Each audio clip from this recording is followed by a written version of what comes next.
Welcome to Janet's Kitchen. Come on in, pull up a chair, sit down, we'll chat, and we'll have a great time while I make today's supper, which is going to be beef stroganoff. This is a quick and easy meal that can easily be made from leftovers, but this afternoon we're going to be making it from a fresh round steak. I have prepared all the ingredients not here, forgetting the Philadelphia cream cheese. You know what? As today's busy moms, we have so many different roles to fill. We have to be a gourmet cook. We have to be the housekeeper. We have to be a rocket scientist teacher to help our kids out with the homework. And at the end of the day, we have to be that temptress for our husbands as well. So many roles to fill. Hopefully I can make one of your jobs just a little bit easier. Okay, so we are back now. Oh mon Dieu, there is such a mess behind me. It is so important to make sure that you are cleaning as you go. Because if you are cleaning as you go, it makes your life as a very busy mom so much easier, huh? Alright, so some other time-saving tips that you can take advantage of. My steak was partially frozen before I started to cut it.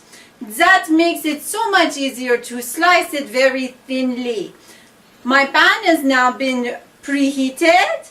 It also has a light spray of cooking spray so that I can have it not stick to the pan. Also good in saving time. I am going to put my meat in the pan. As you notice, this is a very lean cut of beef. So there will not be any fat for the little ones to pick off when it is all done. Once we have it sauteing in the pan,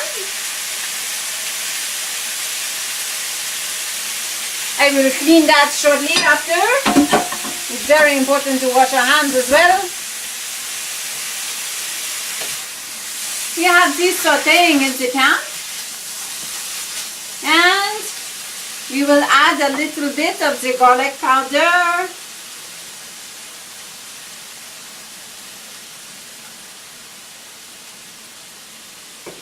And of course the Montreal steak spice, huh? Alright, so once we have our meat sauteing in the pan, you should also add the vegetables so that they soften as the meat is cooking.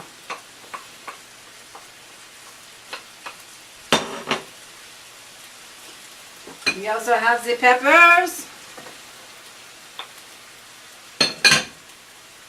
and the mushrooms.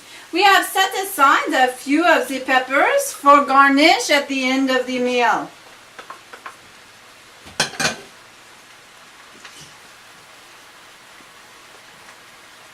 This will take a few minutes to saute.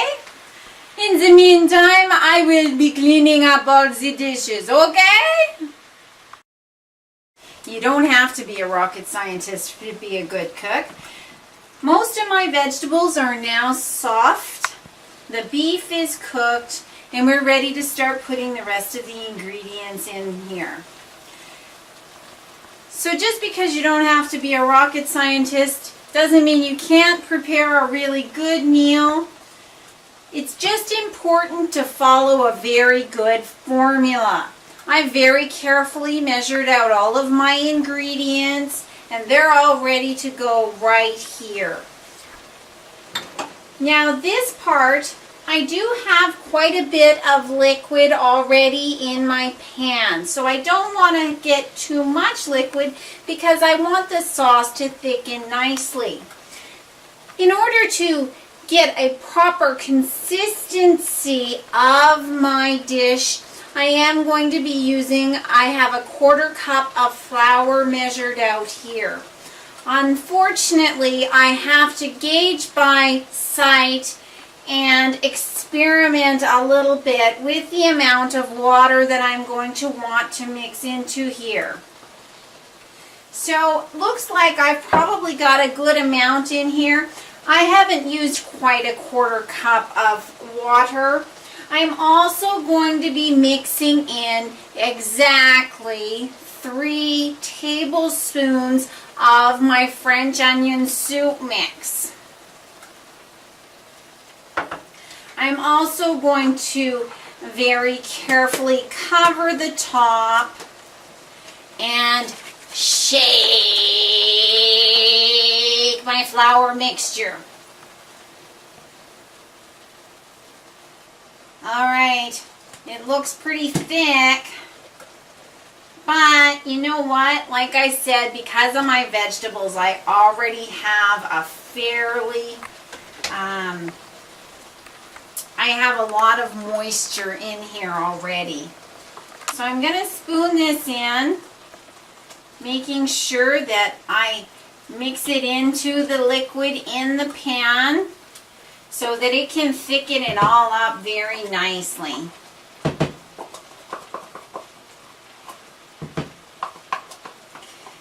Now, if you don't stir it consistently, you are going to get flour taste, and that's just not yummy.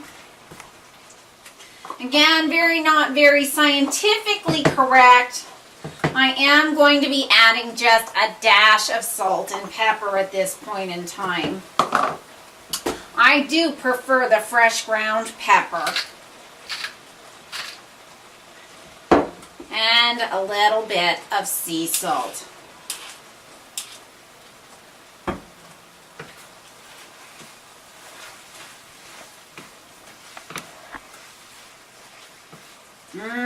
That's starting to smell really, really good, don't you think?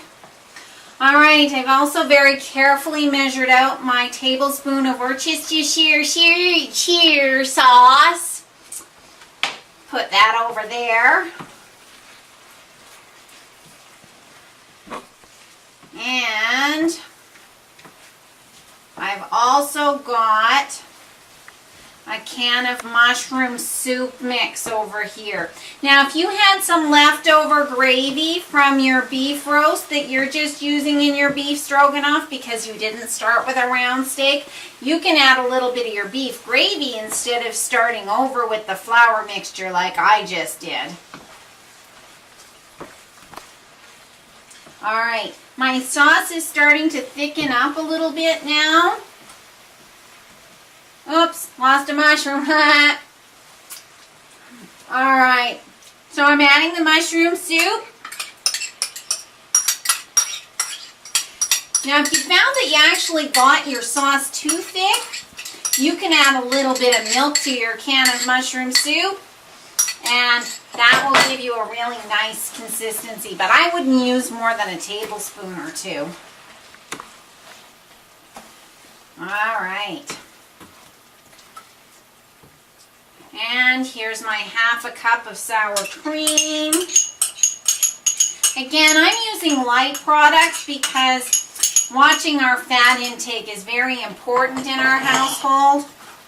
Gonna have to get that maid to come and clean up all these dishes as well.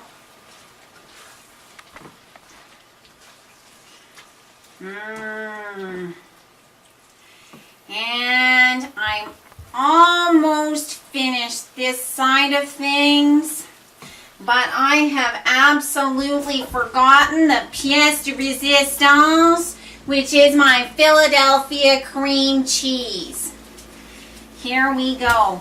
We're going to use the entire cube because it's going to make this super yummy. I'm going to put that whole block right in there.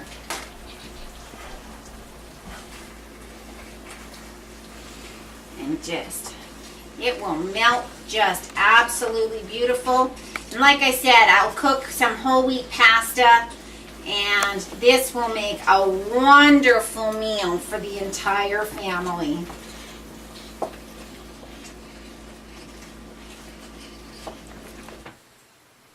And that, ladies and gentlemen, is a meal fit for a president, but can be served to your family tonight.